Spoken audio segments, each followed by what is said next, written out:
E agora foi. Professor, Diga. é a Jéssica. Deixa eu te falar, eu vou entrar pelo computador, vou dar o celular para minha filha assistir um desenho, tá bom? Tá bom. Já que eu entro de novo. Beleza.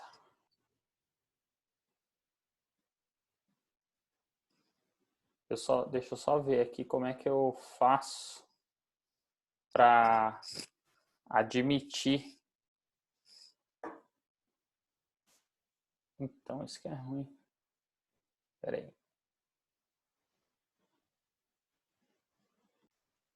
Tô. Sim. Beleza. Então, como eu estava dizendo, o que a gente vai aprender aqui, tá? Eu vou falar um pouquinho dos princípios da dor e transmissão da dor, que a gente falou na última aula, mas eu vou revisar porque já faz um tempinho, né? Já faz mais de um mês aí, quase. Principalmente, mecanismo de ação, tá? Mecanismo de ação é algo que vocês têm que ter claro, é o que diferencia. Acreditem, tem vários dentistas aí que já são formados há 1, 2, 10 anos e não sabem o mecanismo de ação dos medicamentos. Já falei isso para vocês algumas vezes e nós vamos falar hoje aqui do mecanismo dos anestésicos, tá? A classificação farmacocinética e efeitos adversos dos anestésicos. Bom, vamos começar falando aqui do princípio da dor, tá?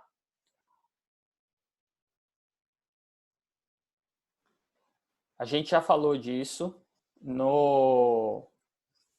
na aula passada, que foi a parte de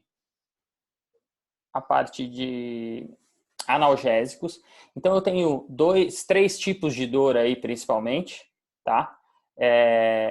A dor nociceptiva, que é aquela originada nos nociceptores. Vocês lembram o que são os nociceptores, né?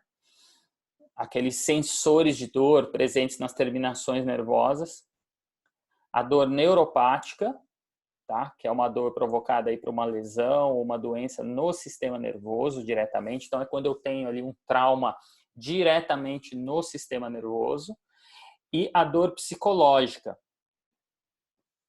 que é a dor de origem emocional.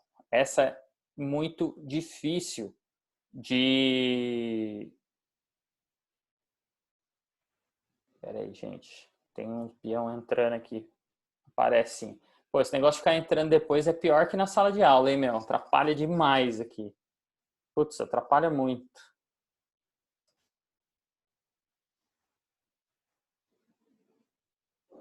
Nossa, é muito ruim. Você tem que sair da tela, do slide, é muito ruim.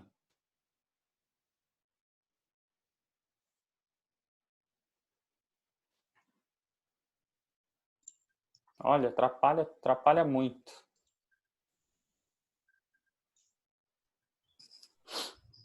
Tá bom, eu vou ter que dar um jeito disso, de não ter isso. Fica para a próxima. Então, eu tenho esses três tipos de dor. No caso do anestésico local, tá? Que tipo de dor aí que eu vou estar minimizando ou eliminando do meu paciente? Vai ser a dor nociceptiva, principalmente. Por quê? Por que eu vou anestesiar o paciente? Porque eu vou causar uma lesão. Então, vamos dizer que eu vou fazer uma extração de dente, né?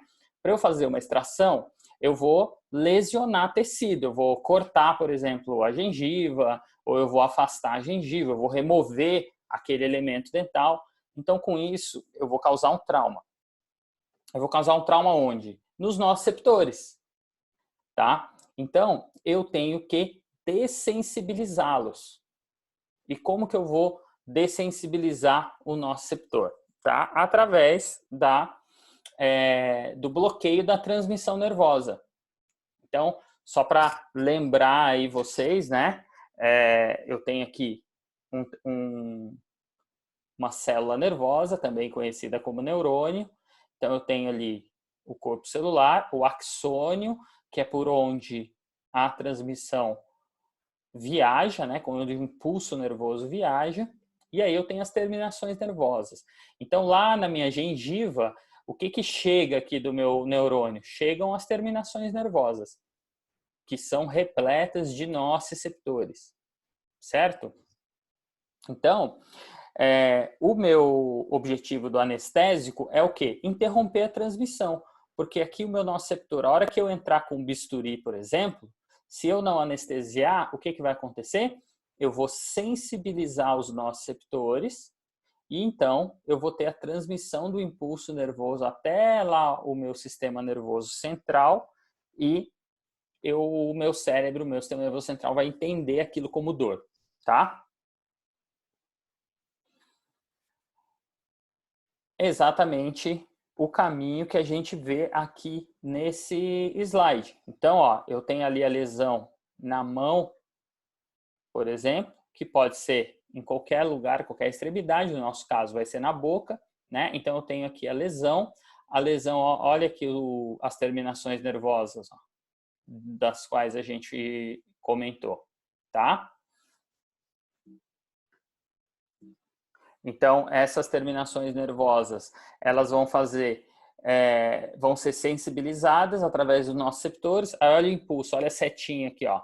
O impulso vai viajar pelos axônios, ali pelo neurônio, vai chegar no meu sistema nervoso central através da medula, ó, tá? E vai chegar até o cérebro, que vai processar a informação.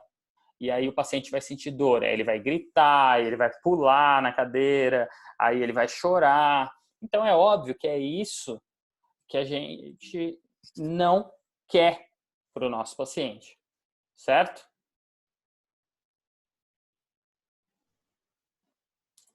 Tudo bem por aqui? Tá dando para acompanhar?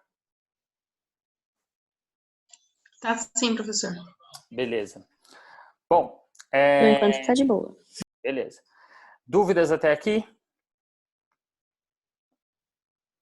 Bom, como que funciona? Em relação a essa transmissão, vocês também já viram esse slide.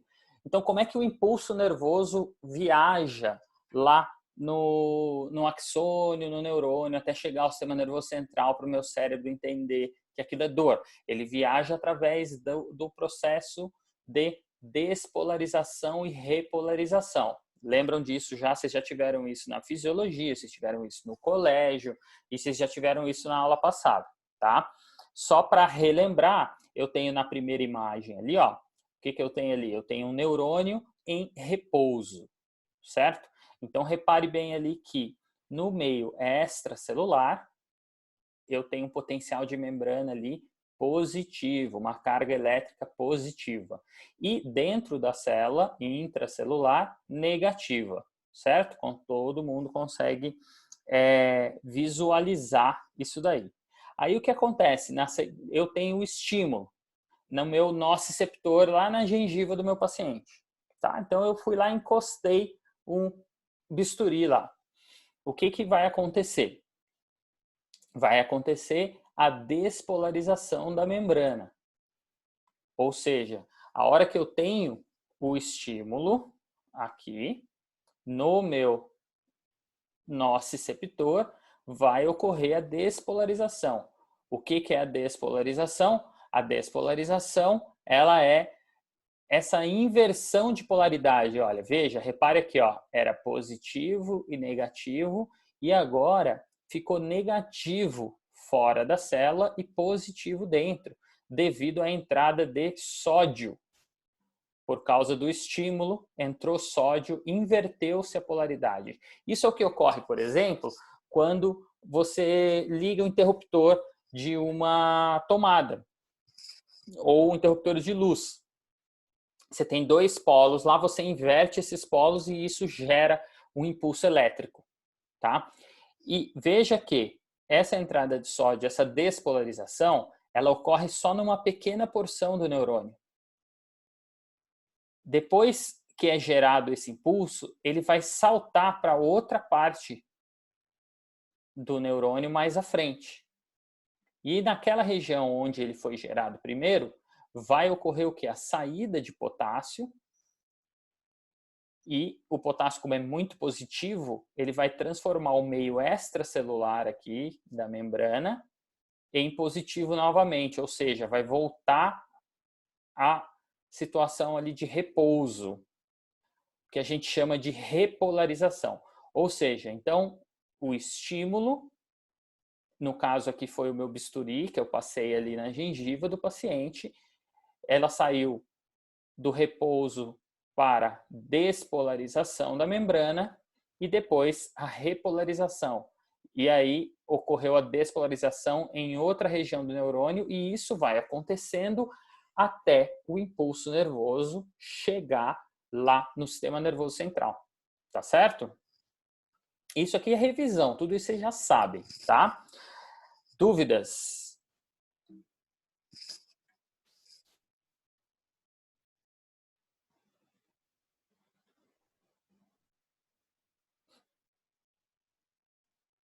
Sem dúvidas? Sem dúvidas. Beleza. Bom, então, Professor, diga. e quando você anestesia errado e o paciente perde a língua? Não, não perde a língua, mas tipo, perde o sentido.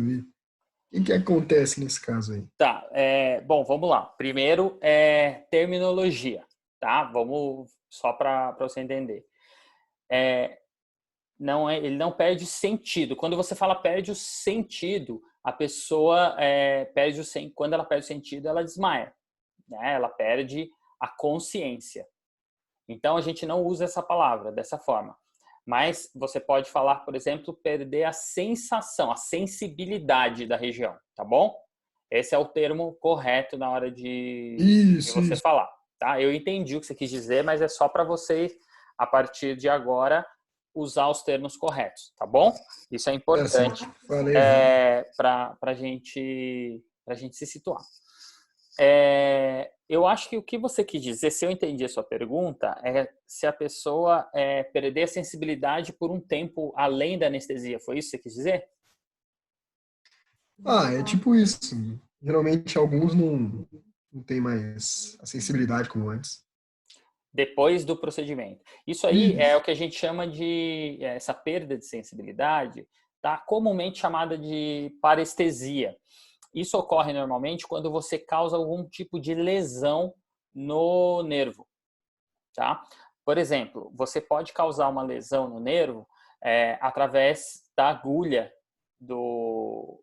da seringa. Quando você vai injetar, você com a agulha pode lesionar o nervo e isso levar a uma lesão ali do nervo. E isso vai fazer com que o paciente perca a sensibilidade.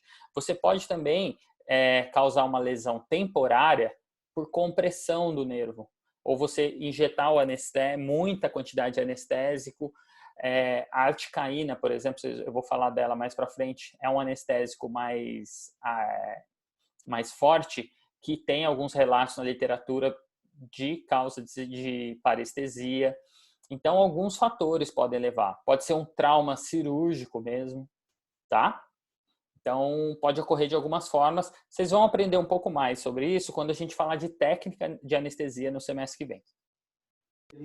Beleza. Valeu. Nada. Mais alguma dúvida? Lembrando que eu não estou vendo o chat, tá? Então, se tiver dúvida, fala por áudio. Bom, então a gente já revisou, já relembrou dessa parte de transmissão de dor e tudo mais. Então agora vamos entrar aí no mundo dos anestésicos, tá? Os anestésicos, eu tenho 2 tipos de anestésicos, tá? Se a gente falar aí da sua classificação quanto à estrutura química, que é a classificação mais comum de se utilizar. Então, eu tenho aí os ésteres e as amidas, tá? Pessoal, eu tô saindo de vez em quando aqui, porque pisca aqui para mim que alguém quer entrar na sala, mas não sei o que tá acontecendo. O pessoal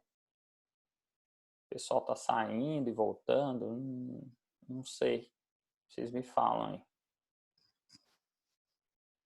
Nossa, atrapalha bastante essa questão, viu? De ficar entrando, saindo. Depois eu vou ver se tem algum jeito de eu não ter que controlar isso. E depois ele não sai da tela. Nossa, é horrível. Vamos lá.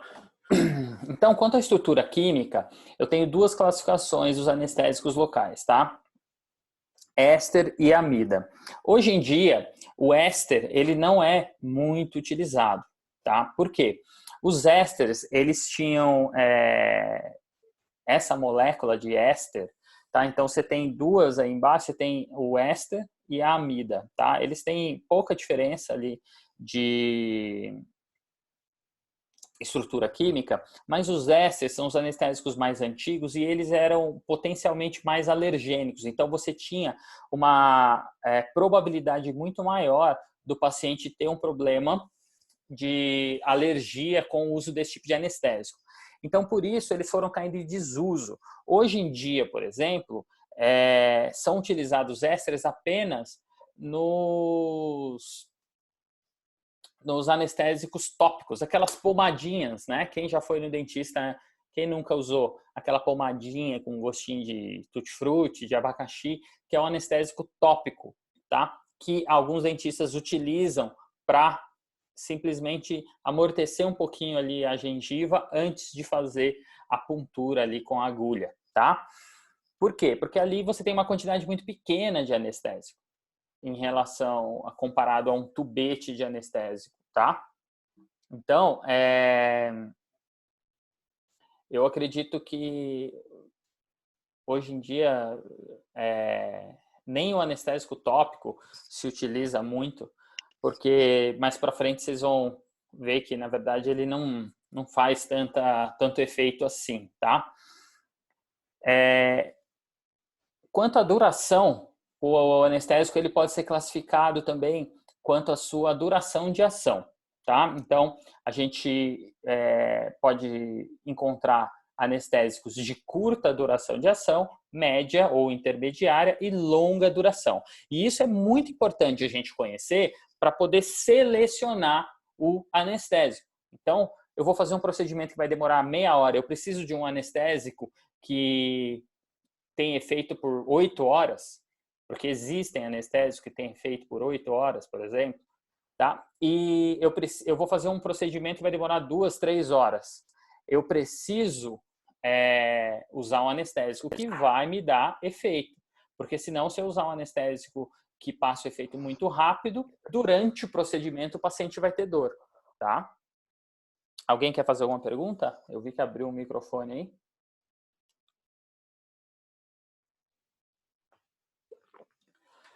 Então, vamos lá. Então, quanto à sua composição química, né? Eu já falei para vocês que eu não cobro isso, tá? A parte de química, mas só para vocês entenderem, tá? Eu tenho o anestésico, ele tem basicamente a sua estrutura química, ele tem uma porção hidrofílica, tá? Por que ele tem uma porção hidrofílica? Para ele poder se difundir bem no meio aquoso, tá? E ele tem uma ligação e ele tem uma porção lipofílica. Por que lipofílica? Porque esse anestésico ele tem que ter a capacidade de entrar, atravessar a membrana. E a membrana ela é composta por lipídios, né? Então, eu tenho uma porção hidrofílica para que ela seja bem difundida no meio aquoso, uma ligação e uma porção lipofílica para que esse anestésico consiga atravessar a membrana. E vocês vão entender por que ele tem que atravessar a membrana da célula. Ele tem que atravessar a membrana da célula devido ao seu mecanismo de ação. Então, essa é a parte mais importante, mas é muito simples de entender, tá? Como que funciona o anestésico local. Então, ó, na primeira imagem, tá? O que a gente está vendo aqui, ó? Em azul, eu tenho uma bicamada lipídica, lipídio é gordura. Por isso que ela tem que ser lipofílica. Então, aqui é a membrana da célula. E aí, a membrana, eu tenho aqui o canal de sódio. E olha o sódio aqui. E por que isso é importante? Lembra que a gente não falou lá no começo que a transmissão nervosa, para ocorrer, tem que haver a despolarização da célula, da membrana da célula nervosa? E como que ocorre a despolarização? com a entrada de sódio. Lembra disso? Para transformar a parte intracelular, transformar o potencial de ação aqui em positivo, tá? Então, o sódio, como ele é altamente positivo, o meio intracelular vai ficar positivo. Então, quando entra sódio, o que acontece? Despolariza a célula e o meu impulso nervoso viaja, certo? Então, o que o anestésico faz? Olha o anestésico aqui, ó. Essa moléculazinha cinza ou preta aqui. Ele bloqueia a entrada de sódio. Ó, bloqueou o canal de sódio. Então, ó, o que aconteceu com o sódio? O sódio veio, ele não conseguiu entrar. Se ele não conseguir entrar, o que vai acontecer? A minha membrana não vai despolarizar. Se a minha membrana não despolariza, o impulso nervoso, o que vai acontecer com ele? Ele não vai conseguir mais viajar pelo neurônio, ele não vai chegar no cérebro. Se o meu impulso nervoso não chegar no cérebro, o que vai acontecer? O meu cérebro não vai saber o que está acontecendo. Então eu posso cortar lá, que ele não vai sentir dor, porque ele não vai nem saber o que está acontecendo lá naquela região. Tá? Então, mais uma vez, o que acontece aqui? Sem anestesia, eu tenho o estímulo, entra sódio, despolarização. Eu gero o impulso nervoso viaja até o sistema nervoso central e lá o meu sistema nervoso central entende aquilo como dor. Com anestesia, o meu anestésico bloqueia o canal de sódio e aí sem a entrada de sódio eu não tenho a despolarização. Veja, é muito simples o mecanismo de ação do anestésico, então. Os anestésicos locais, eles bloqueiam a entrada de sódio. Com o bloqueio da entrada de sódio, eu não tenho a despolarização. Alguém não entendeu isso aqui? Essa é talvez a parte mais importante.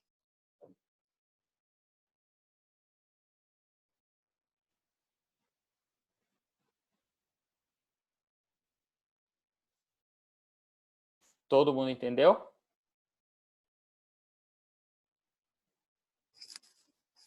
Eu vou imaginar que sim, né?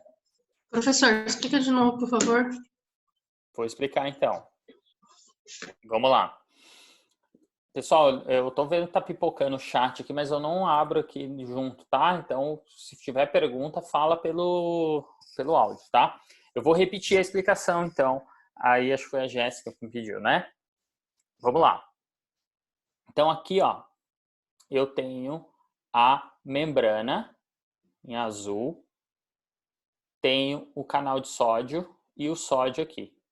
Então, quando eu não tenho anestesia e eu vou lá e passo o bisturi na gengiva do meu paciente, o que aconteceu com ele? Vai ocorrer o quê? Um estímulo nocivo, um trauma. E então, vai ser gerado o quê? A sensibilização dos meus nociceptores, certo? Como que ocorre isso? Vai ocorrer a entrada de sódio pela membrana e essa entrada de sódio vai levar à despolarização da membrana.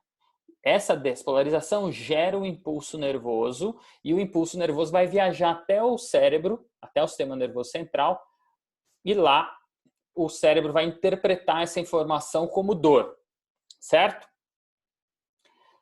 Com anestesia, por que eu não sinto dor?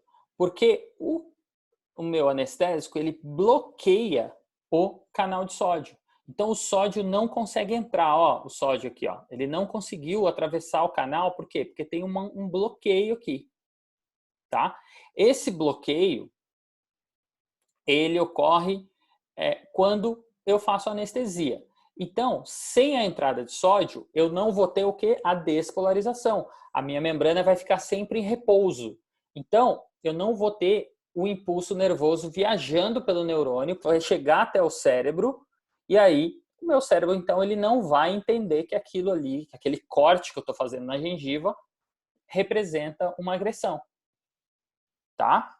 Então, Mecanismo de ação, mais uma vez, bloqueio do canal de sódio. Com o bloqueio do canal de sódio, a célula não tem despolarização e sem despolarização eu não tenho impulso nervoso viajando pelo neurônio. Deu para entender? Deu sim, professor. Mais alguém ainda com dúvida? Pode perguntar 20 vezes se eu precisar explicar, não tem problema. Tá?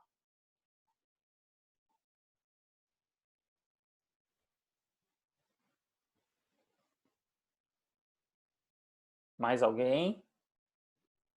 Ninguém? Tranquilo? Joia. Desculpa. Então, agora lembra que eu falei para vocês a informação muito importante, tá? Lembra que eu falei para vocês que o anestésico, ele tem que ser lipossolúvel,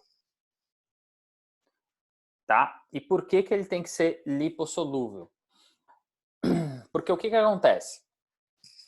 A lidocaína, no caso aí, é lidocaína esse anestésico, tá? Que é, aliás, o anestésico mais comum, que a gente mais utiliza no dia a dia. O anestésico local, ele, para fazer efeito, ele tem que bloquear o canal de sódio. Só que ele teria dois caminhos aí possíveis, tá? Para ele entrar aqui no canal. Ele poderia aqui, ó, o anestésico ele vir por aqui, entrar aqui no canal e fechar e bloquear ele aqui. Ou ele teria que entrar pela membrana e vir por baixo aqui, ó. Tá? Qual é o caminho que ele percorre? Ele faz o mais difícil. Esse que é o problema, tá? Então, por isso ele tem que ser lipossolúvel. Por quê? O anestésico local, para que ele faça efeito, ele tem que primeiro atravessar a membrana e só depois é que ele vai entrar aqui no canal de sódio. Ele não vem direto pelo canal. Então, por isso, essa propriedade lipossolúvel do anestésico é tão importante, tá? Pessoal, anotem essas coisas que eu tô falando para vocês, hein? Porque nada disso está escrito no slide e é de propósito, que é para vocês prestarem atenção. Senão vocês ficam copiando, tá? Então, eu tenho que entender isso, até para entender a influência de alguns fatores externos ou do próprio paciente no anestésico. E o principal deles é o pH do meio. O que acontece? Para que... Opa! Deixa eu voltar esse slide.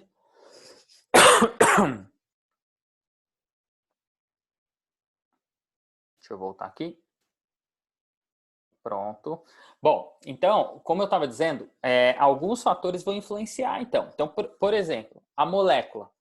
Quanto mais lipossolúvel ela for, melhor ela vai penetrar pela membrana, tá? Então, mais fácil vai ser ali o efeito.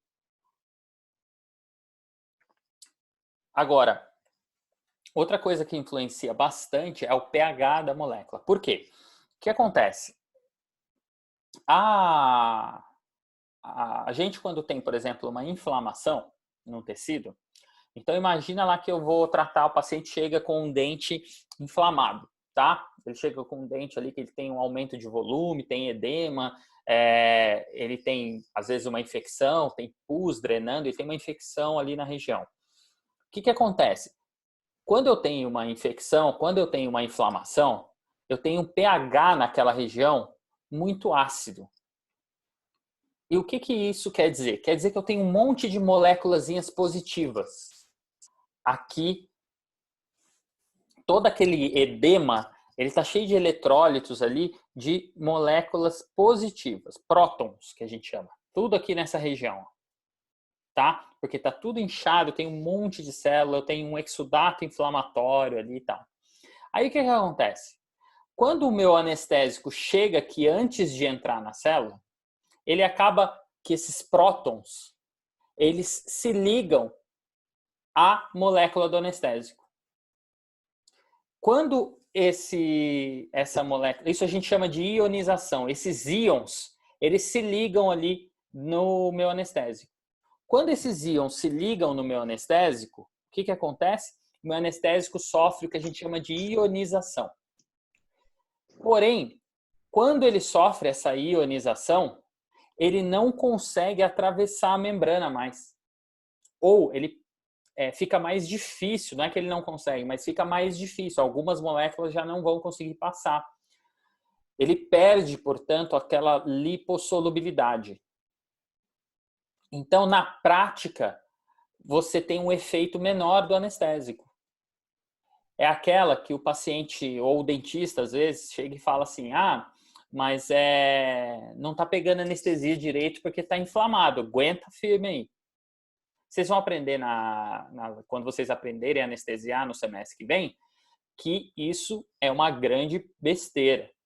Porque você tem como anestesiar o paciente mesmo que ele esteja inflamado, utilizando técnicas diferentes, tá?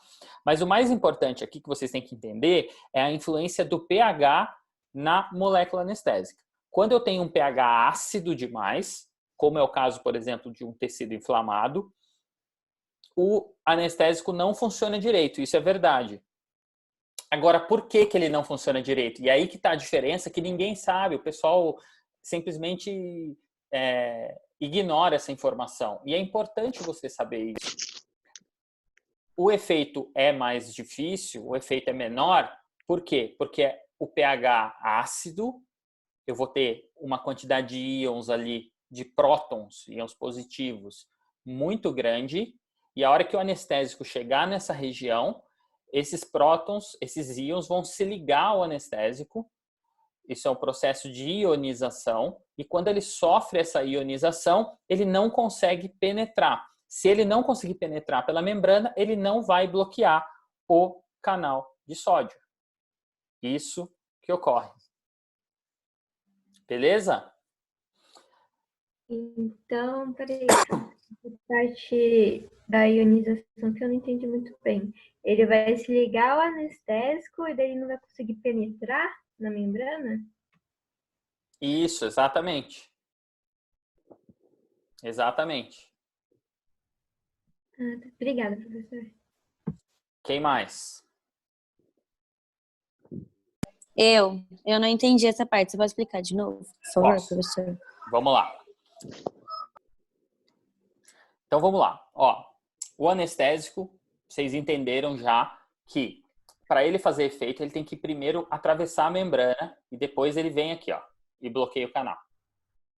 Beleza? Primeira informação relevante. O anestésico, ele tem que atravessar a membrana para bloquear o canal de sódio. Para ele atravessar a membrana, ele tem o quê? Ele tem que ter lipossolubilidade. Então, quando a gente mostrou lá a forma química dos anestésicos, eu falei, tem uma porção ali responsável pela lipossolubilidade. Então, o anestésico, para atravessar a membrana, ele precisa ser lipossolúvel. Porém, quando o pH da região aqui está muito ácido, quando que o pH fica muito ácido, por exemplo? Quando tem uma inflamação no local. Eu tenho uma grande quantidade aqui no meio extracelular de prótons. O que são prótons? São íons positivos. Então, o meu anestésico, imagina que o meu anestésico é o meu laserzinho vermelho aí. O que acontece? Ele está chegando aqui, ele está vindo porque eu injetei, certo? Eu injetei e ele está chegando aqui, A hora que ele chegou aqui, como aqui no meio extracelular está cheio de íons porque está inflamado, esses íons positivos, eles vão se ligar ao anestésico. E aí vai mudar aquela forma química dele, concorda? Ele vai receber um íon que antes ele não tinha. Quando muda a forma química, ele encontra dificuldade para atravessar a membrana. Tá? Então ele sofre a ionização. Então, quando a molécula do anestésico sofre ionização, muda, altera, diminui aquela lipossolubilidade. Então, a molécula não consegue atravessar a membrana. Então, se a molécula não atravessar a membrana, ela não bloqueia o canal de sódio. Se ela não bloqueia o canal de sódio, eu não tenho efeito anestésico. Isso vai ocorrer 100% das moléculas? Não, algumas vão conseguir atravessar sem ser ionizadas. E aí eu tenho um efeito, normalmente, assim, o paciente sente que anestesiou, mas não é tão bom, entendeu? Deu para entender agora? Ou não? Se não, eu explico de novo. Agora deu. Não, agora deu. Mais alguém tem dúvida em relação a isso?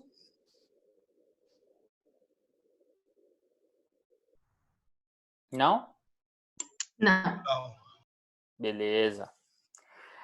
Então, só para resumir, como eu disse, esse é o slide mais importante da aula, então por isso que a gente está perdendo bastante tempo aqui, tá?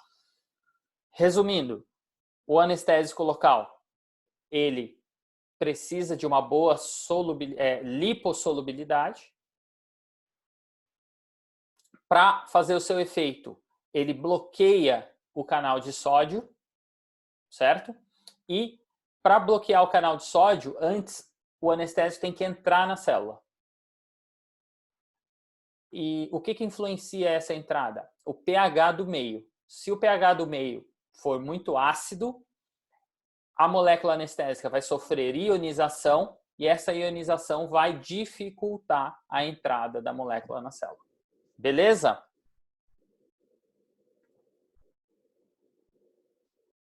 Agora eu vou fazer uma enquetezinha aqui, ó.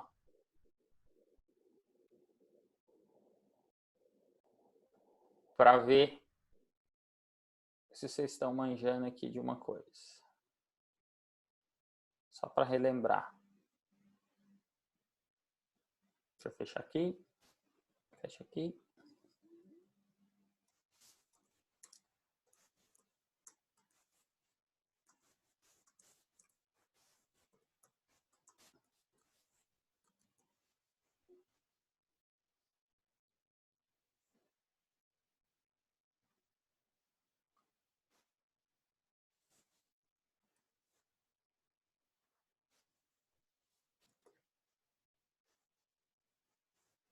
Vamos lá.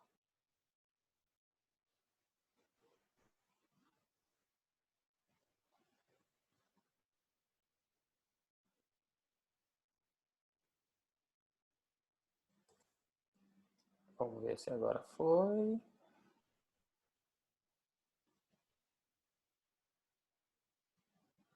Vamos lá, iniciar. Pronto. Vai, responda aí rapidinho.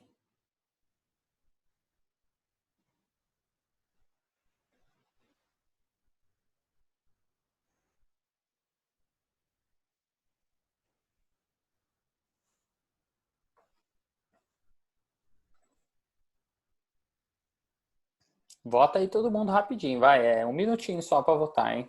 Não é avaliação, é só para saber. Se fosse na sala, eu ia pedir para levantar a mão.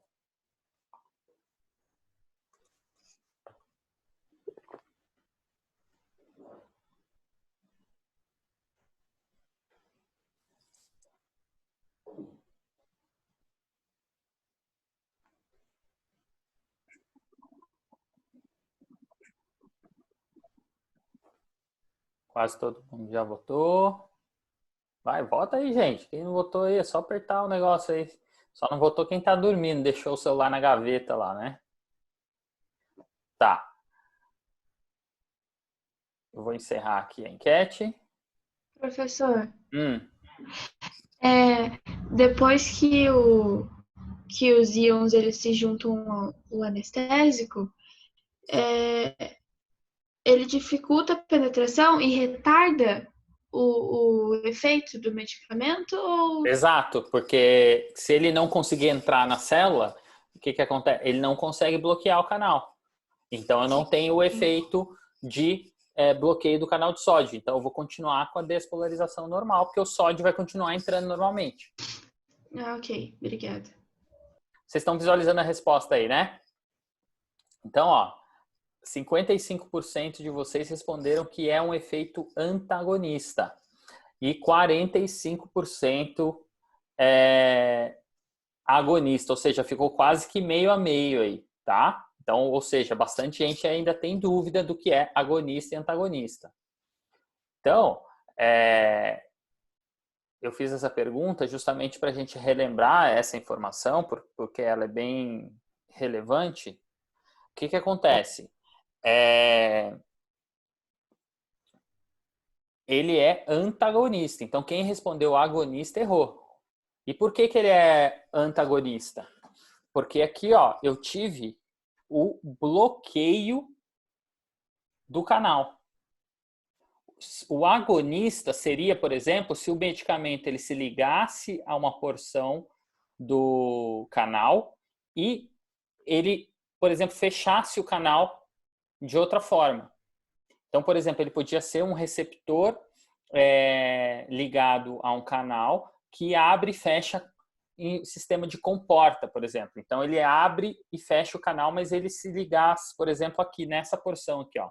Tivesse um receptorzinho para o anestésico, ele se liga aqui, aí ele abre e fecha aqui o canal. Mas não, ele simplesmente entope, entre aspas, o canal. Ele bloqueia aqui o canal. Então, isso é efeito antagonista, tá? Alguém não entendeu isso? É importante, porque esse é um conceito já mais antigo, lá das primeiras aulas, que isso precisa estar bem claro na cabeça de vocês, tá? Importante.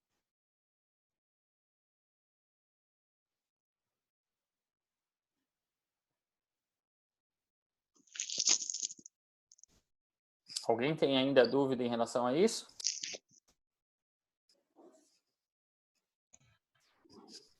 Quem respondeu agonista aí entendeu por que não é agonista?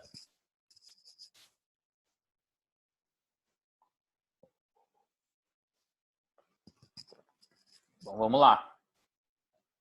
Bom, então, pessoal, vamos falar um pouquinho dos anestésicos, já que agora a gente já sabe como é que ele funciona, tá? Então, aqui eu tenho uma listinha dos principais anestésicos aqui que a gente pode utilizar, tá? Elas estão meio que por ordem aí de utilização, de popularidade, vamos dizer assim. A lidocaína, ela é a mais utilizada, tá? A lidocaína é a que a gente mais utiliza, é a que tem um custo menor e ela tem uma muito boa efetividade. A mepivacaína também é bastante utilizada, tá? Prilocaína. A articaína é um dos anestésicos aí mais modernos que existem, tem uma durabilidade, uma duração maior. E a bupivacaína é o anestésico mais caro que existe hoje no mercado, que tem durabilidade aí de duração até 8 horas de efeito. E a benzocaína hoje praticamente não se utiliza mais, utilizado no máximo em anestésicos tópicos, aquelas pomadinhas, tá? Então vamos falar um pouquinho de cada um para a gente entender um pouco melhor os anestésicos e como eles funcionam, tá? Então, a lidocaína, como eu disse, é o anestésico mais utilizado. Ele é o anestésico de primeira escolha para quase todos os casos, tá? Ele tem uma ação de início rápido e ele tem uma duração que a gente considera como média, de 1 a 2 horas, tá? Então, por que essa informação é relevante? Ele inicia rápido a sua ação.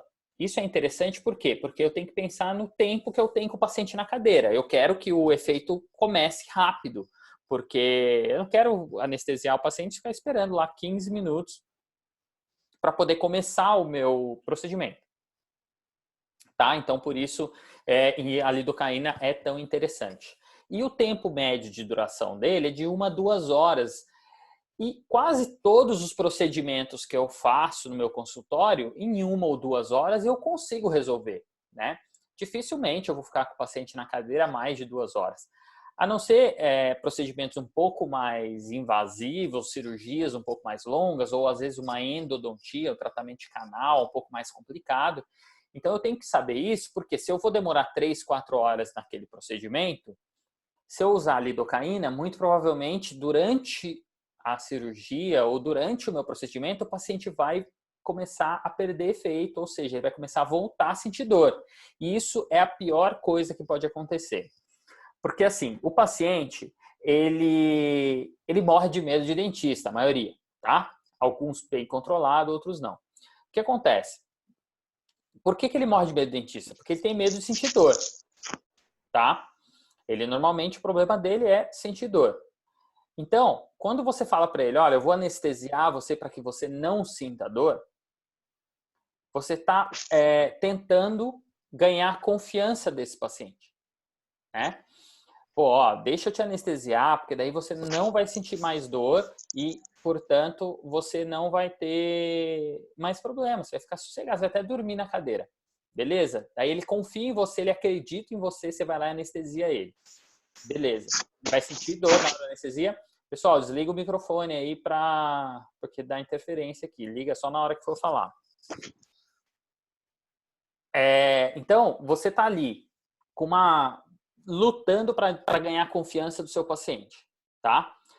Quando você consegue, finalmente, você vai lá e anestesia ele. Aí ele sente aquela dor na hora da injeção e depois passa. Aí, o que aconteceu? O paciente acalmou. Ufa, passei pelo pior. Aí, o que acontece? No meio do procedimento, o paciente volta a sentir dor. Você perdeu tudo aquilo que você lutou, entre aspas, ali, para conseguir do paciente, que foi essa confiança e ele finalmente deixar você anestesiar. Isso principalmente com criança, gente. Depois que você quebra essa barreira, pô, foi lá, passou, o cara acalmou, relaxou, aí daqui meia hora, 1 hora, 2 horas, ele voltar a sentir dor, você perde tudo aquilo. Só que daí ele já está cansado, só que daí ele já está com a boca aberta ali há 1 hora.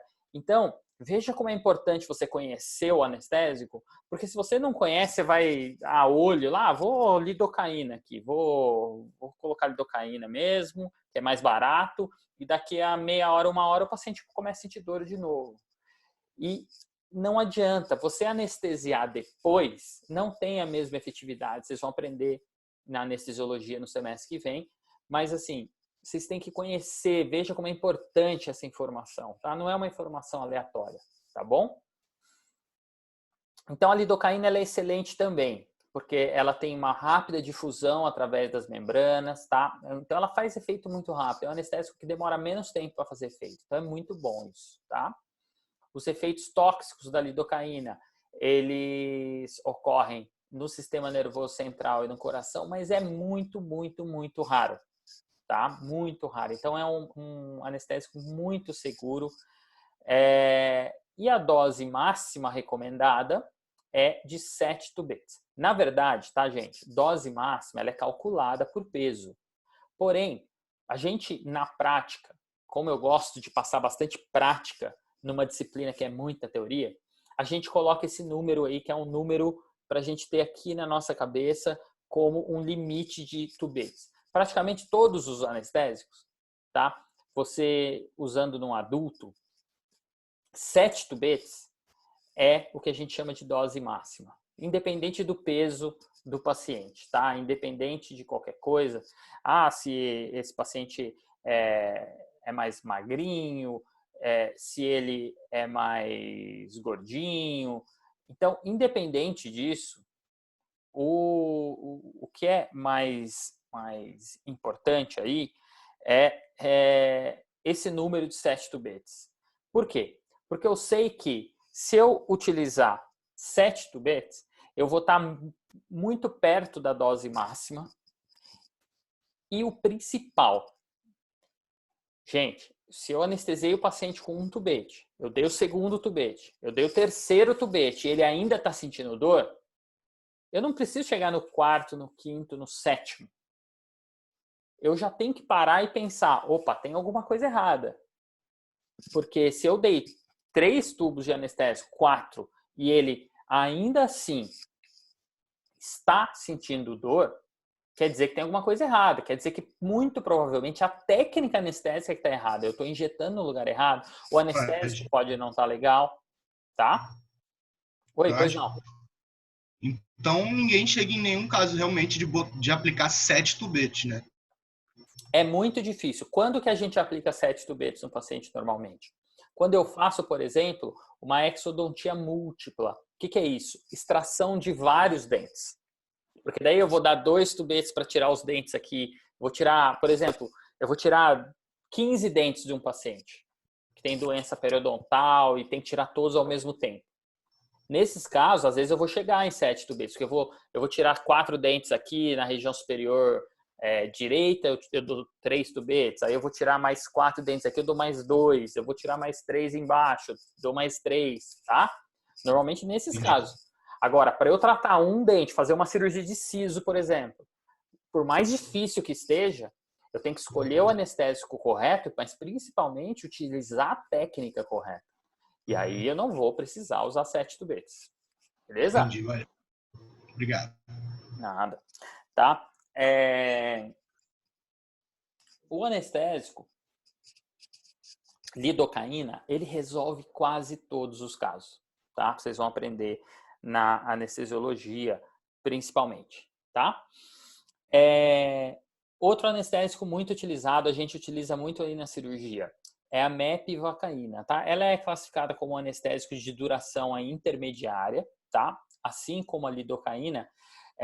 Antigamente a gente já tinha um conceito um pouco mais definido sobre o tempo. A mepivacaína ela dura um pouco mais do que a lidocaína. Mas hoje já tem estudos que demonstram que essa diferença não é tão significativa. Que a mepivacaína, então, ela tem uma duração um pouquinho maior que a lidocaína, mas não é uma diferença muito significativa.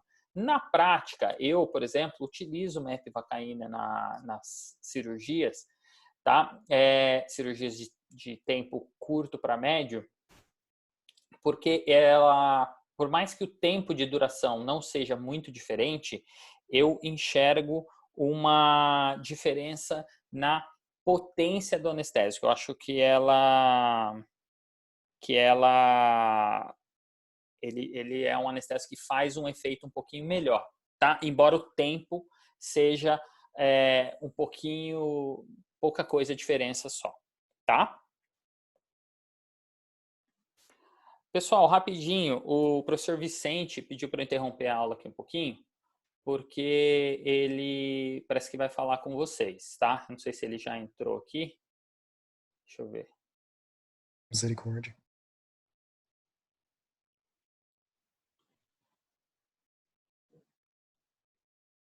Deixa eu pausar aqui. Volta a gravação. Volta a compartilhar a tela. E vamos tocar o bonde. Vamos lá. Então, a mepivacaína também, como eu disse, então, em relação à lidocaína, diferença de mepivacaína e lidocaína. A lidocaína ela começa a fazer efeito a partir de 1 minuto, mais rápido. A mepivacaína você tem que esperar um pouco mais, tá? Pelo menos 2, 3 minutos. A mepivacaína ela tem uma potência maior, o que não necessariamente quer dizer que a duração dela é maior, tá? Mas a potência, ele anestesia mais, tá? A concentração de mepivacaína que a gente utiliza é de 2% com vasoconstritor, tá? Nós vamos falar mais para frente do vasoconstritor. Articaína. Articaína é um anestésico que vem sendo cada vez mais utilizado, tá? Ela é um anestésico que tem um rápido início de ação. Então, isso é uma qualidade aí que eu gosto muito particularmente, tá? Porque a gente não quer a gente está trabalhando, né? Então, a gente não quer que demore 5, 10 minutos para o anestésico fazer efeito. Você está perdendo tempo. E tempo é o bem mais precioso que a gente tem, né? E ela tem uma potência muito grande, por isso que ela vem sendo muito utilizada atualmente. Potência 2 vezes maior que a lidocaína, comprovadamente já em muitos estudos. Então, o que isso quer dizer? Quer dizer que, como ela tem uma potência muito maior, o que quer dizer potência? Quer dizer que ela tem uma difusão melhor pelos tecidos, então ela se difunde, ela se espalha pelo tecido de uma forma mais rápida e melhor do que a lidocaína. E ela tem uma durabilidade maior. Oi? Isso quer dizer que ela é mais lipofílica ou não? Ela tem uma lipossolubilidade melhor. Muito melhor. Tá, mas é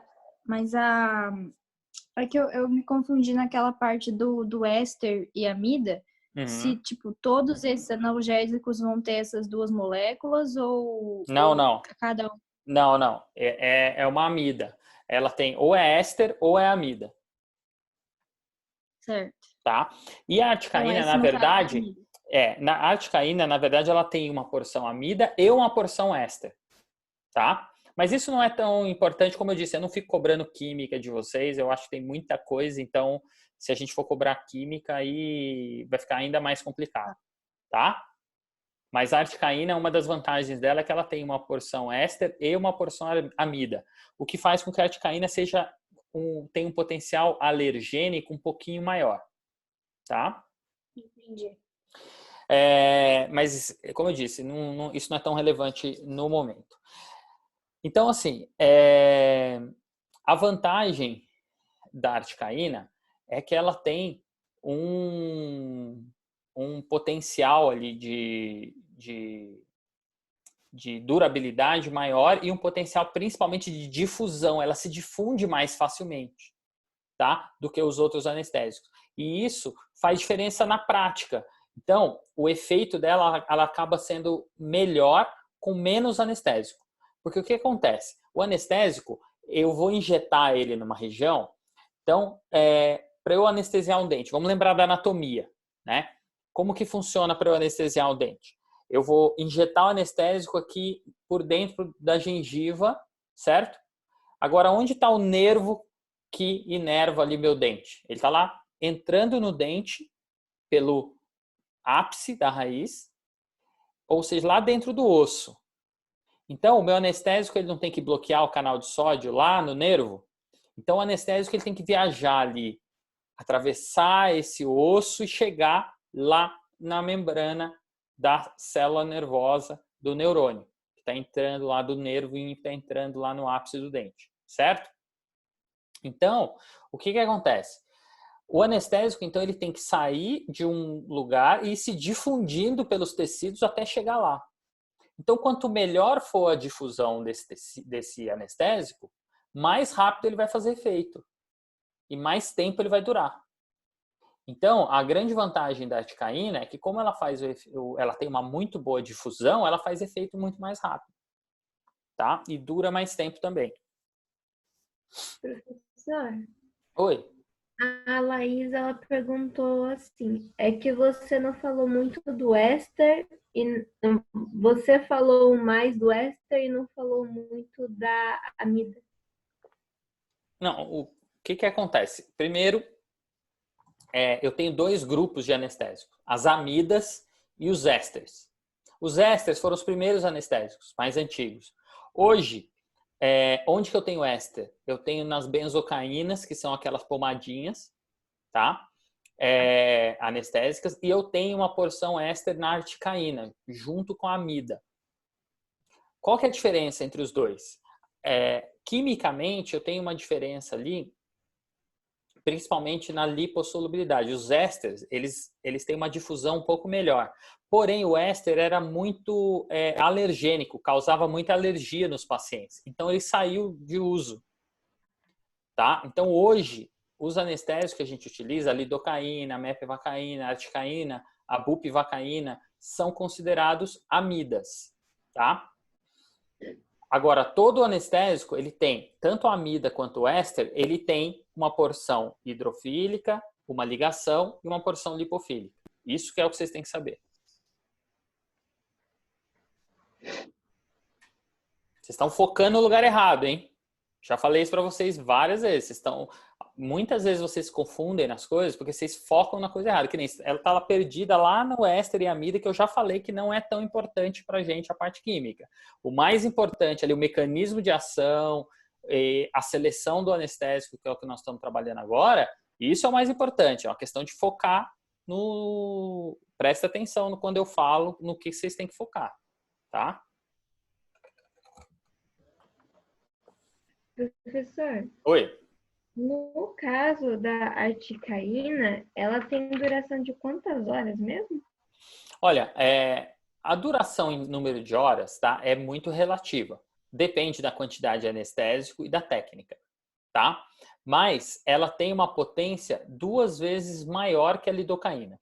A lidocaína, a média é de 1 a 2 horas. Ou seja, a articaína de 2 a 4 horas. Tá? Meu, tem um monte de gente... Tá pipocando o chat pra mim aqui, mas não aparece, meu. Já falei pra vocês falarem no áudio, porque pra mim não aparece. Eu tenho que sair da tela para daí abrir aqui o chat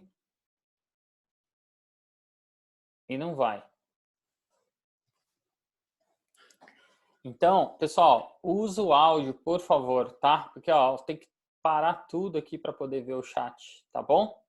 Por favor. Professor, Diga. por exemplo, qualquer tipo de anestésico tem algum efeito direto no coração? Tipo, pode dar algum problema em pessoas que têm problemas cardíacos ou Tá, não? nós vamos chegar lá. Você já vai entender.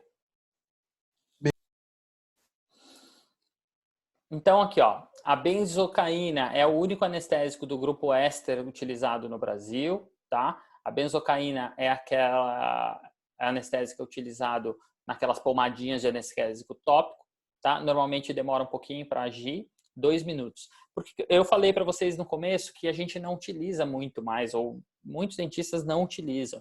Por quê? Porque o efeito é bastante duvidoso. Primeiro, para que serve a pomada, o anestésico tópico? Teoricamente, para você não sentir a picada, não sentir a agulha, tá?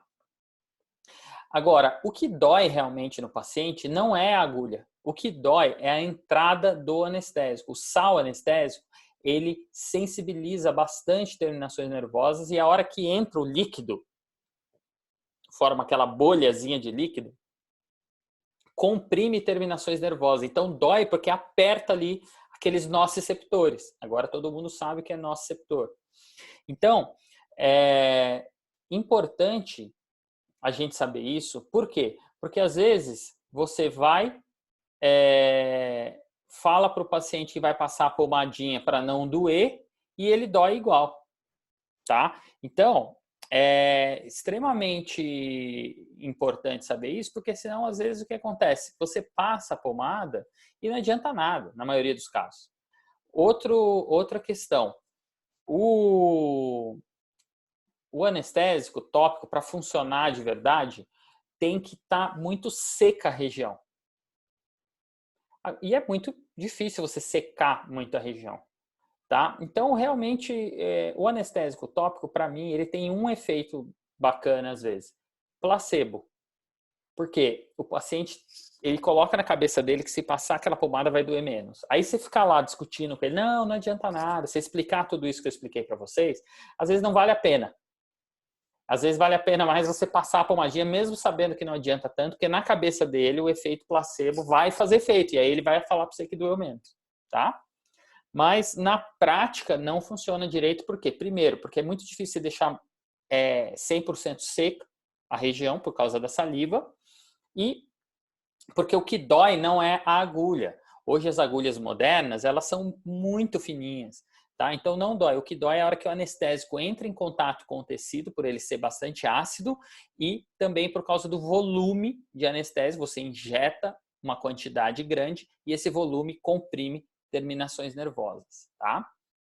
Professor, Oi. esse geralmente é aquele que tem um gostinho, não é? Mas o gosto ele não é da benzocaína, é de outros produtos que eles adicionam na formulação daquela pastinha, daquela pomada. Ai, mas então a pessoa não vai sentir dor porque ela vai achar então que não vai causar dor nela, né? Não. O que acontece? Mais uma vez, vou repetir. A benzocaína, ali dentro daquela pomada, você tem um anestésico. Acontece que aquele anestésico, ele vai agir onde? Ele vai agir só ali na gengiva, na parte mais superficial, tá? Ele não vai penetrar, atravessar o osso e dessensibilizar o nervo do dente. Concorda? Ele só naquela camada mais superficial que o anestésico vai agir. Porque ele é tópico. Então, o que dói realmente não é a agulhada, a agulha, a ponta da agulha. O que dói realmente é a entrada do anestésico, é o líquido. Então, se você passar a pomadinha ali, a hora que entrar o líquido, ele vai sentir dor, tá? Tem formas de você minimizar isso, vocês vão aprender no semestre que vem. Mas o importante é você saber que o que causa dor, normalmente, é a entrada do líquido. E isso a pomada não vai ajudar, porque ela só anestesiou ali a camada mais superficial, tá?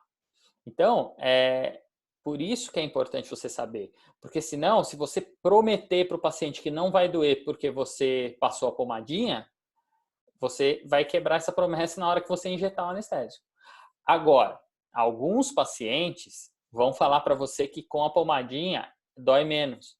E realmente para esses pacientes, provavelmente esse efeito ocorre mais psicologicamente pelo fato de ele saber que você passou a pomada do que qualquer outra coisa.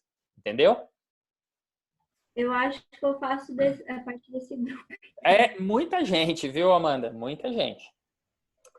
Porque, tipo, na minha cabeça, quando eu fiz a extração do siso, ele colocou essa pomada no local, né? E na hora de entrar a agulha, realmente não doeu. Mas eu não senti o líquido também. Então, mas você tem dentro da técnica anestésica como minimizar essa dor realmente, tá? Injetando de forma mais lenta e tal, mas isso vocês vão aprender no semestre que vem. Tem formas de realmente não doer. A anestesia hoje em dia não é para ficar dolorido mesmo, tá? Sim, obrigada, viu? Nada. Bom, pessoal, é importante a gente falar sobre os vasoconstritores, tá? Então, o que são vasoconstritores? Então, dentro daquele tubete que eu mostrei para vocês lá de anestésico, tá? Então, vou até voltar essa imagem aqui. Cadê? Aqui, ó. Então, dentro desse tubinho de anestésico, desculpa, o que eu tenho aí dentro, tá? Eu tenho, além de eu ter água, eu tenho várias outras substâncias. Eu tenho duas coisas que são importantes, duas substâncias importantes para o nosso paciente, importante para anestesia. É o sal anestésico, então é a lidocaína, a mepivacaína, tá? E eu tenho também uma outra substância que é o vasoconstritor, tá? Então, vasoconstritor é uma substância, tá? Que vai contrair a parede dos vasos sanguíneos. Esse vasoconstritor, tá? Ele vai ter um papel importantíssimo no andamento da minha anestesia. Então, o que são esses vasoconstritores? Normalmente, eles são aminas simpatomiméticas, tá? A maioria deles, que é a epinefrina e norepinefrina. O que é uma amina simpatomimética? São substâncias, aminas que imitam a adrenalina. Então, a adrenalina é uma substância endógena, é produzida no meu organismo, tá? Inclusive, eu tenho anestésicos que usam como vasoconstritor a própria adrenalina, sintética, obviamente. Então, a adrenalina, o que serve? Para que serve a adrenalina no meu organismo? Por exemplo, eu tomo um susto, ou, sei lá, tá vindo alguém tá correndo atrás de mim falando que vai me bater. Eu tenho uma descarga de adrenalina no meu organismo que vai fazer com que eu tenha uma constrição dos vasos sanguíneos, aumenta a minha pressão arterial, para que o meu organismo fique em alerta e eu fuja ou lute com aquela pessoa. Então, para que eu tenho isso dentro do anestésico? Para um objetivo, a vasoconstrição. E por que eu quero ter vasoconstrição quando eu anestesio? Porque eu estou falando de anestesia local. Então, pense comigo. Eu vou anestesiar aqui o dente. Primeira coisa, eu quero que esse medicamento seja absorvido ou eu quero que ele fique aqui na região? Ou seja, eu quero que ele entre dentro do vaso sanguíneo, que é a absorção, ou eu quero que ele fique na região? Eu quero que ele fique na região. Eu não quero que o meu medicamento entre no vaso sanguíneo. Porque se ele entrar no vaso sanguíneo, o que vai acontecer? Ele vai anestesiar aqui a gengiva? Não, ele vai entrar no vaso sanguíneo, vai embora para o organismo, vai ser metabolizado e vai ser excretado. Então, para que eu tenho um vasoconstritor? Porque se na região onde eu injetei o meu anestésico, os meus vasos sanguíneos estiverem mais contraídos, concorda comigo que vai ser mais difícil do anestésico entrar no vaso? Quanto mais contraído tiver o vaso, mais difícil o anestésico entrar no vaso. Então, o anestésico vai ficar aqui na região onde eu quero que ele fique. Então, todo anestésico local, ele deve ser utilizado com vasoconstritor. Porque daí, o vasoconstritor, qual é o objetivo dele? Ele vai prolongar o efeito do medicamento. Deu para entender isso? Isso é muito importante. Alguém não entendeu?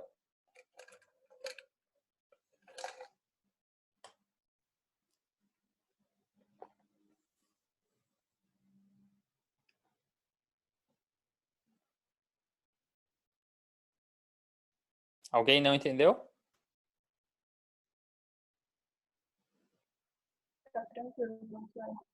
Então, qual é o objetivo?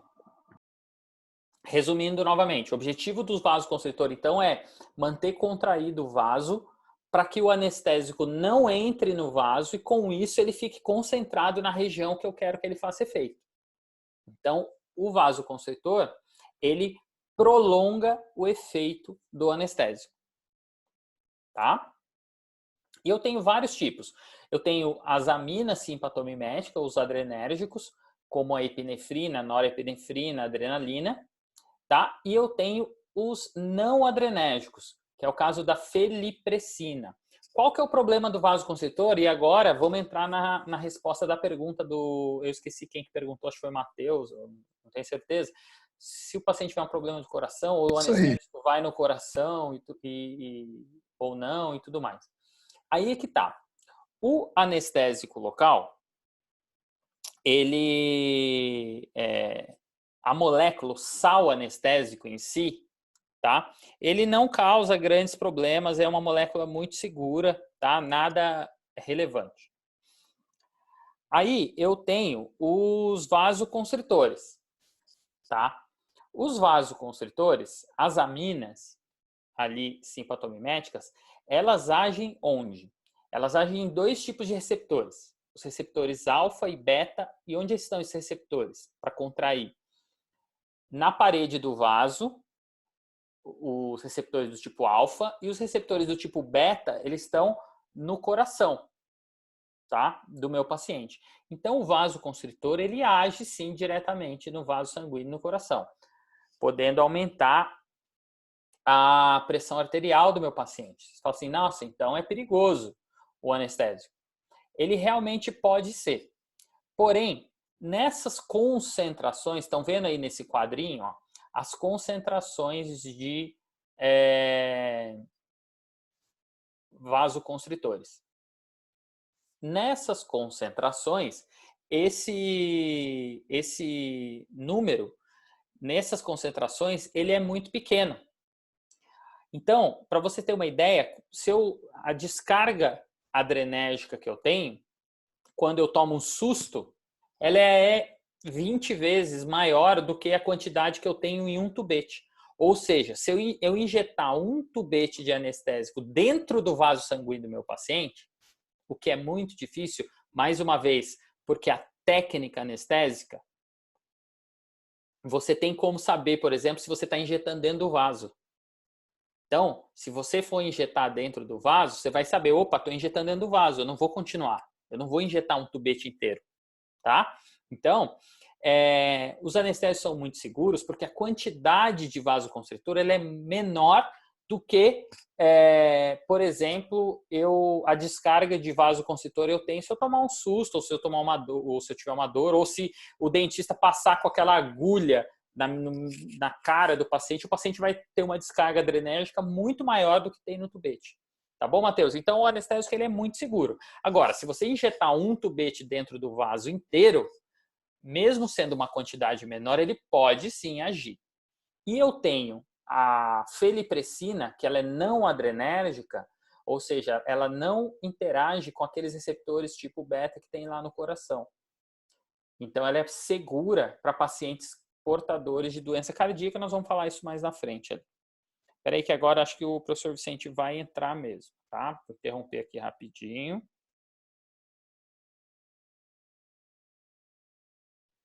Deixa eu interromper aqui o compartilhamento da tela. Pausar a gravação. Compartilhar a tela. E beleza.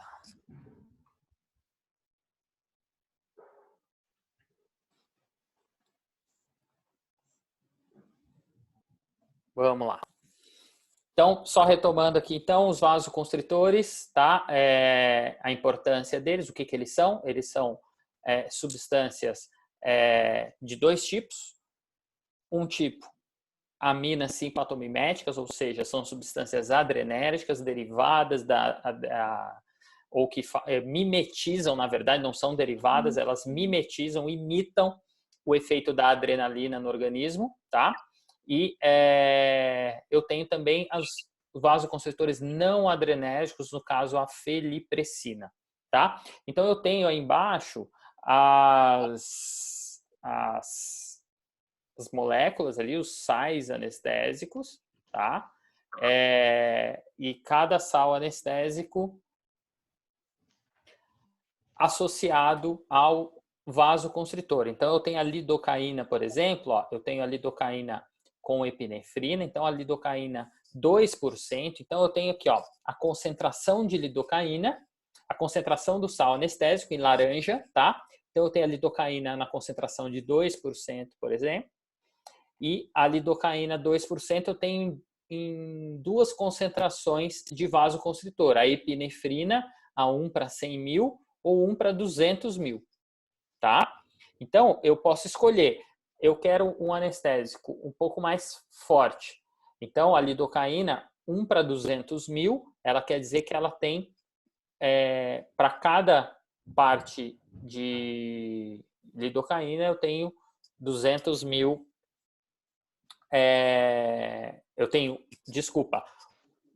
uma parte de vasoconstritor para cada 200 mil de anestésico, tá? Então, na concentração maior, eu vou ter uma potência melhor, eu vou ter mais vasoconstrição, tá? Aí eu tenho a felipressina. A felipressina, ela é associada à prilocaína. Então, a felipressina é aquele não adrenérgico, aquele que não interage com os receptores do tipo beta lá no coração. Então, quando eu tenho um paciente que tem problemas cardíacos, hipertensão não compensada, não controlada, não toma remédio, eu vou usar o quê? Eu vou usar prilocaína 3% com felipressina. Vou anotando isso que eu estou falando para vocês, tá? Então, por que eu vou usar felipressina? Porque ela é um vasoconstritor não adrenérgico, não vai interagir com o coração. Então, caso ocorra de eu injetar no organismo, no vaso sanguíneo do meu paciente, ela não vou correr risco de contrair vaso no músculo cardíaco. Tem alguém com o microfone aberto aí que está dando bastante interferência. Fecha o microfone aí, pessoal. Tá? Então, eu vou usar prilocaína com felipressina para pacientes cardíacos.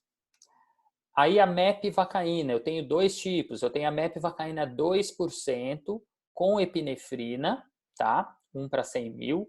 Ou eu tenho a mepivacaína 3% sem vasoconstritor. Então aí veja a diferença. Eu falei para vocês que sempre a gente usa o vasoconstritor, mas existem anestésicos sem vasoconstritor, tá? Nesse caso, veja que a concentração de mepivacaína é maior. Então, ao invés de 2%, é 3%. E por que isso? Porque quando eu não tenho vasoconstritor, o que vai acontecer com o meu anestésico? Ele vai direto para o vaso sanguíneo muito mais rápido. Então, eu injetei aqui na gengiva do meu paciente, como não tem vasoconstritor, o anestésico vai embora muito rápido. Então, o anestésico sem vasoconstritor, qual que é o problema dele?